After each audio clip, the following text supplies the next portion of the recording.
finance complaints.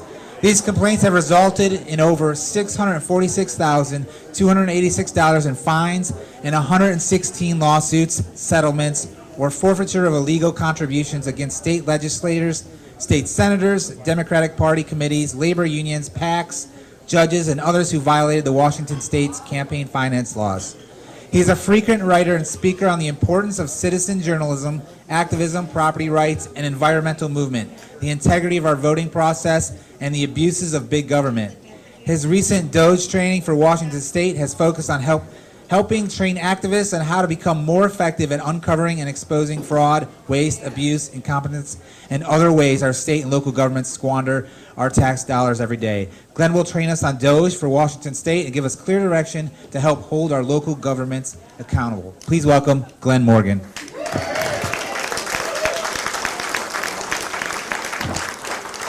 Well, I won't be able to give you the full DOGE training tonight, but I will talk about that a little bit, and I want to put this in context to a number of other, I think, trends and issues that are going on in Washington State right now. Sometimes I do PowerPoint presentations. I'm not going to do that tonight, partially because we just want to keep you on track and on time. But I do, at least in this time tonight, I want to go over a couple of really important things that I think are relevant to those of us who live in Washington State and who care about liberty and freedom, and you want to make a change and a difference, and you're seeing all this chaos all around you and you're wondering what it means. I want to at least address some of those issues, and some of them are very good things, as chaotic as they may appear on the outside. Now, for those of you who are young activists at college, I'm going to tell you that's how I got my start as an activist. And I started out, I actually wanted to start a conservative group despite fifth generation Washingtonian, I did go back to Columbia University, of all places, to go to college. And I never saw Obama when I was there either. And I will point out, though, that the biggest thing that inspired me to be a conservative activist in college was actually the International Socialist Organization, which was the largest group on campus when I was there. And I remember having numerous conflicts with them. But I remember one of the things that we did, my favorite final act of activism when I was at Columbia, and you can read about it because they have all their school papers online now, was that the International Socialists had their usual virtue signaling hunger strike out in the middle of campus with blue tents outside of the dining hall to harass all the students who dared to eat food that day, and convince them that they needed to join them in solidarity with whatever cause they were promoting. And it didn't really matter because the cause changed every few minutes, but it was always against America. It was always, everybody was an evil, racist, sexist capitalist, right? So, and I remember it just was so annoying that I remember organizing a barbecue right next to them. Right in the middle of the quad. Yeah. And it was wonderful. And I will point out one thing about this. Our chapter, I'd taken over the College Republicans at that point, our chapter tripled in size that week because students on campus just wanted somebody willing to stand up against the absurdity. And it did make a big difference. One of the things that we used to talk about when I was a college Republican and an activist, and that puts you in this weird category when you were in college, even back then. And we would talk about why is it that with the Berlin Wall coming down and the failure of socialism and every socialist utopian experiment, why is it that our professors and why is it that these students coming in who are super wealthy families, and what is it that makes them always go down this yellow brick road of failure? And they buy into it, right? It's a bluebird butterflies and sunshine, sales pitch that they get in college at every level. And we always talked about what is the greatest enemy of freedom and liberty. And it really ends up being apathy and ignorance, is ultimately the road to which all terrible things tend to lead. Apathy you saw on display actually with the recent election here in Washington State. The turnout is incredibly low, 35.37% if the Secretary of State's numbers are correct. And obviously the U.S. Post Office still has to find those missing secret ballots wherever they may be for another couple weeks. But those numbers are very bad, and when you really look at them, unfortunately, roughly, it looks to me about half the people who supported Donald Trump in Washington State just decided it wasn't important to vote, and they didn't bother. And that will have consequences, it always does. And so what we have to do is find solutions that change that approach. Now, one way of changing it is to scare people, right? But I don't find that to be the most effective strategy. But we have to recognize that there's also, at the same time, an element that keeps people quite ignorant in our communities. Good people, they're not stupid people, they're just not aware of what's going on. And I think a lot of that is because of the lack of any kind of media coverage of almost anything anymore. 20 years ago, there were 30 reporters that would cover every single legislative session in Washington State and Olympia. Today, there's 3, maybe 4 that cover what's going on in Olympia. And if you don't think the bureaucrats and the politicians have gotten the message quite a while ago that nobody's paying attention, they can get away with almost anything because nobody's going to report on it, you're wrong. They've figured this out, and this is why you see policies and you're astounded and you wonder, how does that happen? How do they pass such ridiculous tax increases? How do they have such absurd levels of corruption or incompetence? And it's because nobody's actually reporting on it. Now, there's a sea change occurring. Now, part of it's that the traditional media is collapsing, and they won't be here much longer. I mean, math actually does exist. It is real, and it's not racist. It actually is going to mean that most of the media enterprises that you see, whether that's the Tacoma News Tribune or the Bellingham Herald or the Olympian — I didn't think the Olympian was here anymore, but it turns out there's 2 people there. All of them are they're collapsing. They don't have any money, they don't have any readership, and what they report isn't true anyway. So it creates a vacuum, and it's a vacuum of ignorance, and it's a vacuum that we have to step in to fill, one way or the other. I have a YouTube channel here. I never planned to be a YouTube guy. That really wasn't my plan. My kids think it's funny, but their friends think it's cool that you have a dad that's a YouTuber, unless they're liberal and then they see the content of the videos. But it is a way. It's an element. Video happens to be a very powerful tool to go out and reach and communicate to people that'll never come to a meeting like this. One of the things about being an activist or conservative activist in Washington State, and I have been one now since 2010, pretty much full time. It's a total crusade. It is not the path to privilege or riches. It does give you a lot of attention from usually the wrong people most of the time. And it leads to a lot of chaos, but if you have a passion to make a difference, I think it's something that you can go down that road. Not everybody does it the exact same way.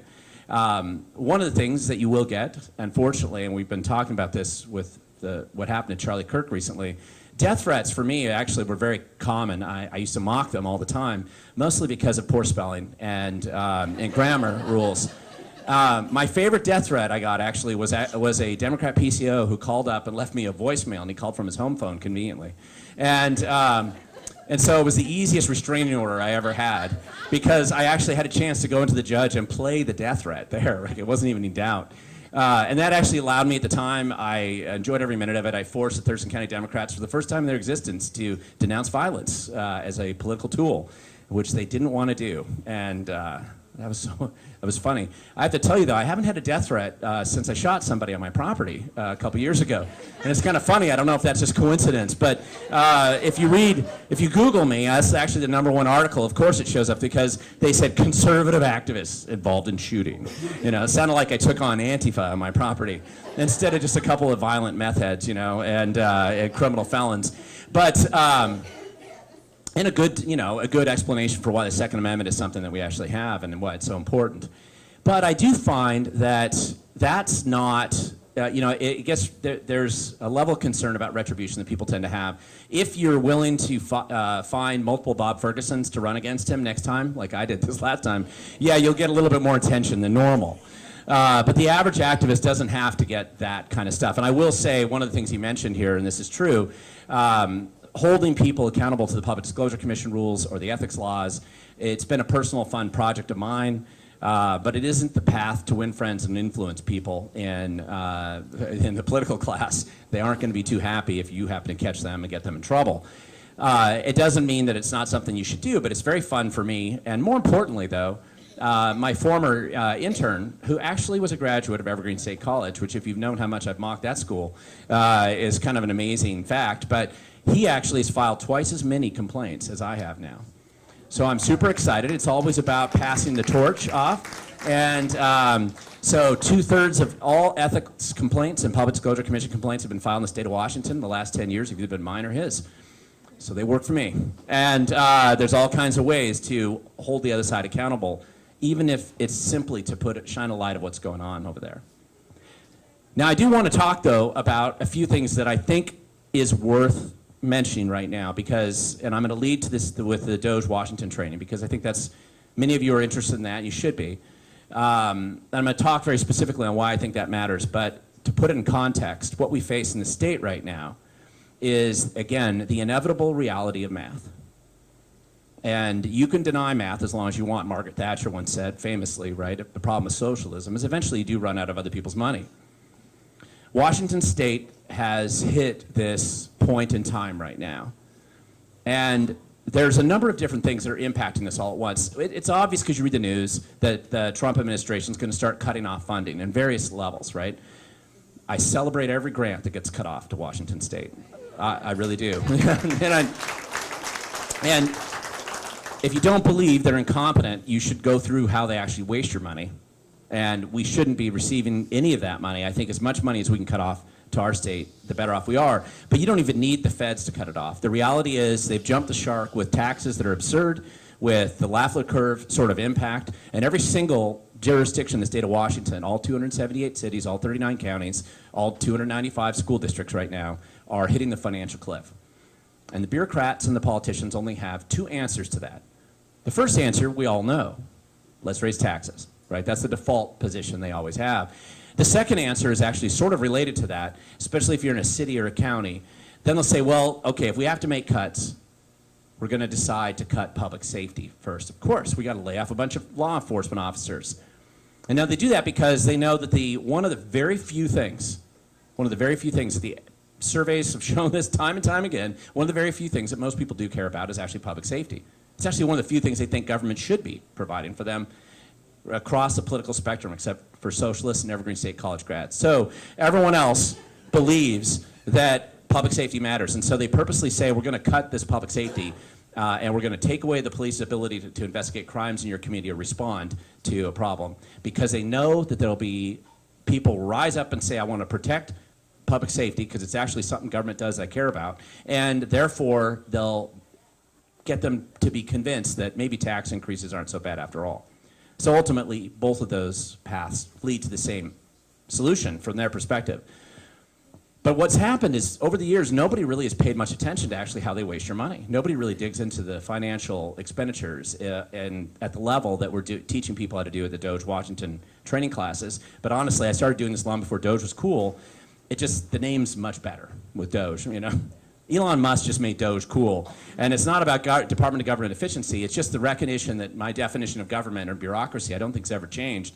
It's really just a mountain of corruption that's concealed by an ocean of incompetence. And somewhere in there, there's fish swimming around doing some good things, but essentially finding that corruption, you have to swim through a lot of incompetence. Number one defense when we find fraud is that I'm not corrupt, I'm just incompetent. And that's a very believable defense if you work in government, because most people have had that level of interaction with government to know that incompetence is kind of the default setting of government. But I'll give you a couple of examples that have come up recently, and these are the situations to which we should be getting more experience and prepared for. City of Yakima, Republicans actually took over that city council a couple years ago. And as of in November, they just flipped out every Democrat actually off the council, which was a good sign. But one of the first things, when the Republicans got a majority, the bureaucrats came back to him and said, we have a $26 million budget shortfall, big disaster, we're going to have to raise taxes. And then the Republicans said, we just got elected here, we're not going to raise taxes. That's exactly the opposite of why we ran. We're not going to raise taxes. And then, of course, the bureaucrats came back and said, we're going to have to cut law enforcement in Yakima, which, by the way, has a crime problem in a lot of ways. You have cartel activity. It's actually a significant number one issue that people who live in Yakima care about. And that's the first thing the bureaucrats came back and said, we're going to cut. And so one of the things, Matt Brown, to his credit, who's on that city council, and the only reason he ever got involved in political office is Inslee decided it was wise to shut down his church during COVID. Thank God, because now he's running for, he's got these people motivated and they're actually doing something that matters. And he really just got a lot of the people in the community start looking at what are expenses that we have here. The stupid software programs that you've been paying for 2 decades that nobody's ever used. The membership dues that nobody cares about, right? The 15 subscriptions to the New York Times that nobody needs.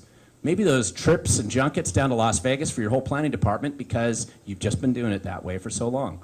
You know, somehow they found the $26 million in cuts and they didn't have to lay off a single law enforcement officer. Yeah. Time after time again, there are no exceptions. Every single jurisdiction in Washington state's run very poorly. Nobody's looked. Every fraudster that we've ever found that's been arrested and put in prison in the state of Washington has passed, usually on average, 5 to 10 years worth of state audits with flying colors and no findings. We don't have actual audits. The state auditor doesn't audit. That's not really what it is. It's a gold star and a checkbox for a bunch of people who work in Olympia. They're not bad people, but they have to get through their 150 visits they need that month, and they just don't want to find anything. They have some good people that work there. Their fraud investigative division is pretty good, but they only get called out in special purpose situations. Your money's being squandered and wasted. It's being squandered and wasted all over the place. It's just that nobody's really been looking. And as the cash crunch is happening, this is an opportunity for us to clean up a lot of the mess in our local government. I think it's really a significant opportunity. The other problem that's sort of related to that is the grant grifting operations that are supported by government. And there's a lot of big changes occurring. How many of you are aware of the USAID shutoff at the federal level? And how much in that you should be clapping, because that's a big deal. And cutting off that money so that it's not basically being recycled both into political campaign contributions, but more importantly, into people who are basically advocating every single day for ways to destroy your freedom and liberty. Every single day. That money is being cut off. Right now, I just read an article yesterday that nonprofit layoffs in the state of Washington have gone up 468% this year.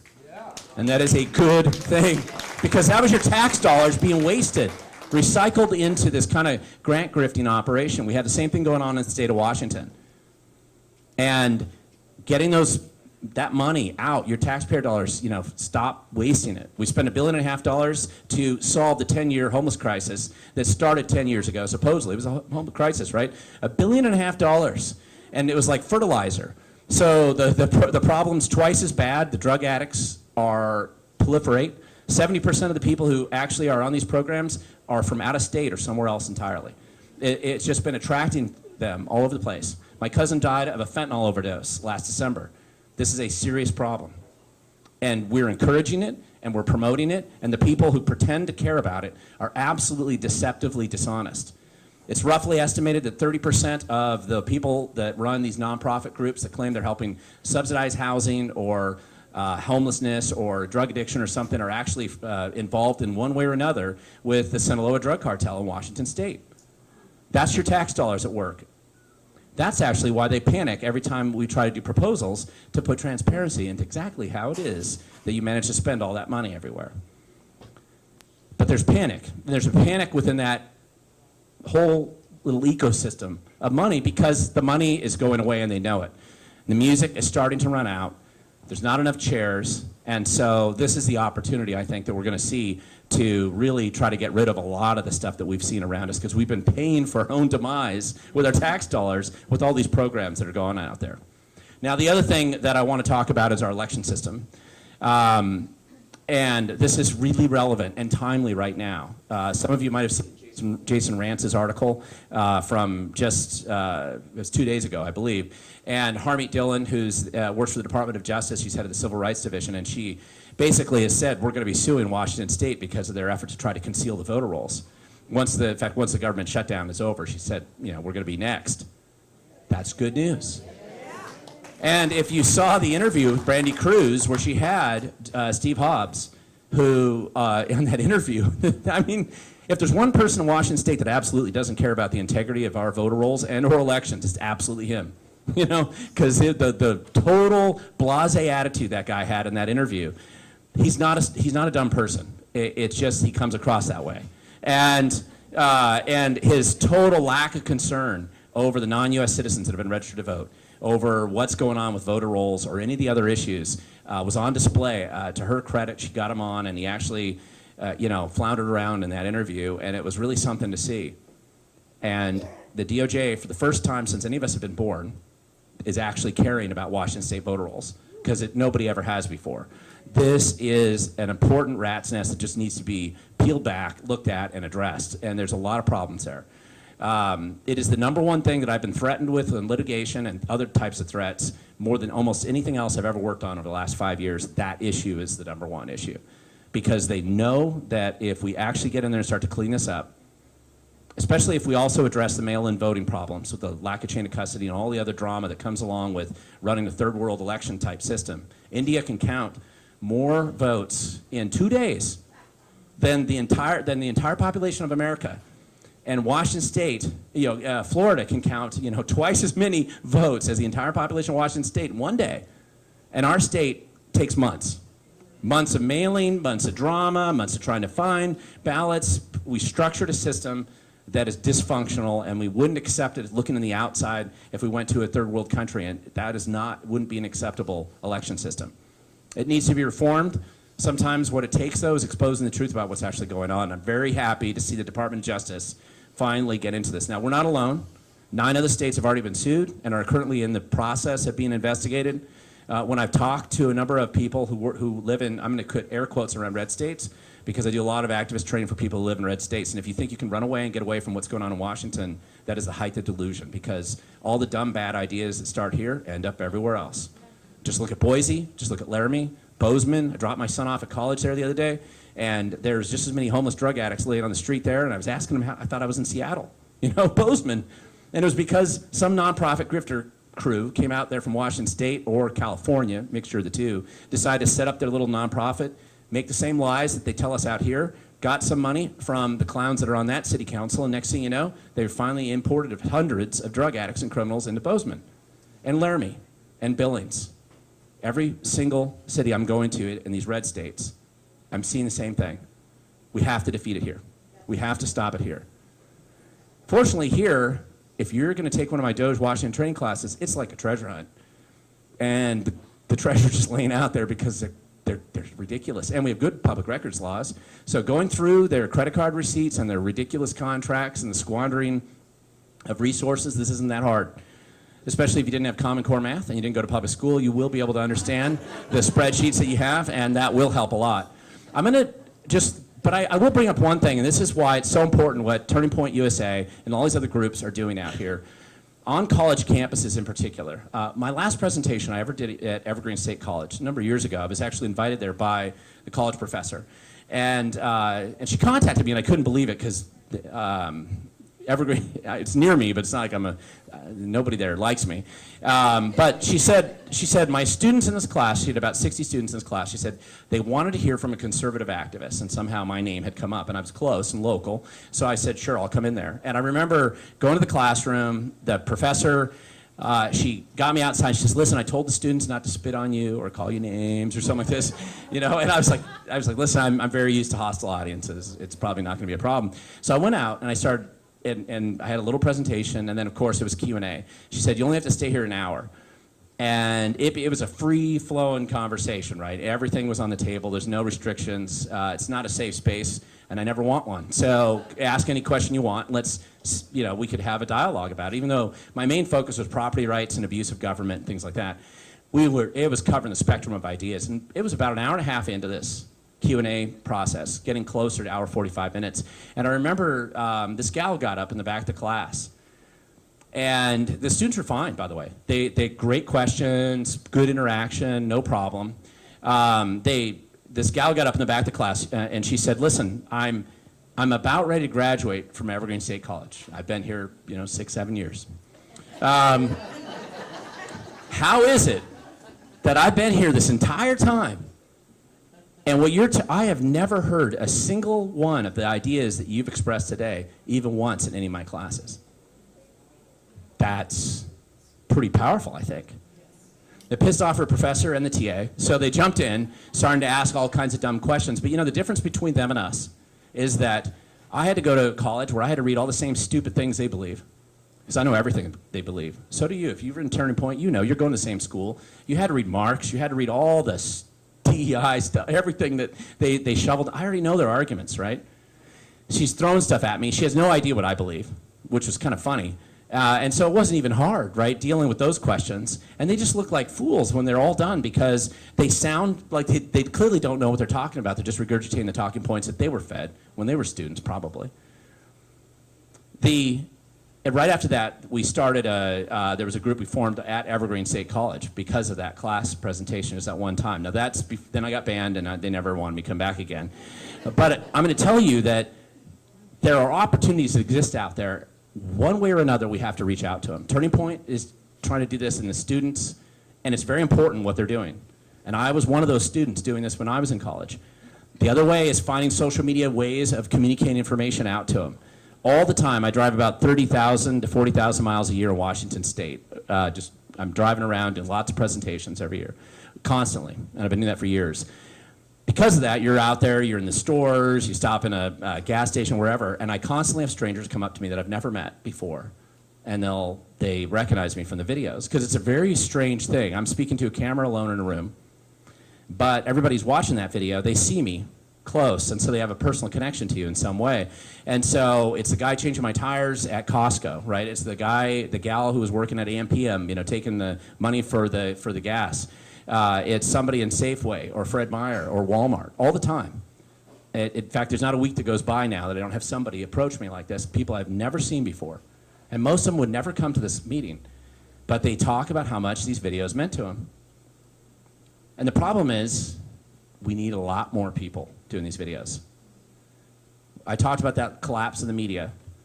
This is the role that people coming out of college right now, young people right now, and you want to go out and set up a YouTube channel, you want to make an impact, it is so important to start thinking about ways that we can start to develop a whole new generation of people to communicate. I hate this idea of influencer culture, but it's essentially what you're doing. You're creating messages about what's going on locally. There's a lot of people that do that nationally, but almost nobody does that locally. There's maybe 4 people in the state of Washington right now that actually put any kind of content out. So in addition to doing the Doge Washington training, where I'll teach you to go through their financial records and expose the truth about what's going on in government, and you won't like what you find, but it could be amusing to expose it, I'm also trying to teach people, especially younger people, how to get going and be way more successful than I am in doing this. Find your passion, but it's, the Charlie Kirk of 3 months ago was not the Charlie Kirk of 2012. It takes a while, and you got to have the experience. And we have to start giving these foundational opportunities to train more and more people. We need 60, 70 people like this in Washington State, exposing the truth in their own way, their own style, their own focus, however it is they're going to get involved and engage in this. And it can totally change the state. And that is how you fight back against ignorance and apathy. And the other side knows it. This is why they were censoring me for a long time. This is why I was shadow banned frequently. This is why Secretary of State Hobbs a couple years ago said that whatever we do, we need to stop Glen Morgan getting out here and doing some of this stuff. It's because they know how dangerous this is for their plans and schemes, and they know how vulnerable they are right now. The panic that you see out there, the anger, the threats, the frustration is because the money's running out, they know it, and they don't know what to do about it. And this is our opportunity to restore freedom and liberty in this state. It's all different ways, there's no perfect path, but listen, we got a lot of people who want to do something about it. You're not alone. And I hope that I can help you and help others. I want to help Turning Point and the students that I find there and other homeschool groups that I'm working with and churches now for the first time ever that actually want to get out and actually make an impact and do something that makes a difference. But it starts with us. It starts with people finding our own way, not waiting for somebody else to do it, not expecting a party to do it, not outsourcing your future and freedom to somebody else. It's organize small groups of people where you live and making a change where you live. And that's how we all do it. That's how we've always done it in America, actually, if you go back and look at it. It's not some group that starts up always. It's just finding little groups of people that do it in their own way, and it becomes a movement. You can get change.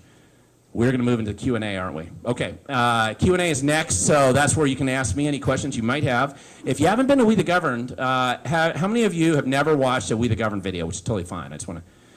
So glad I came. This gives you an opportunity. So you go to We the Govern.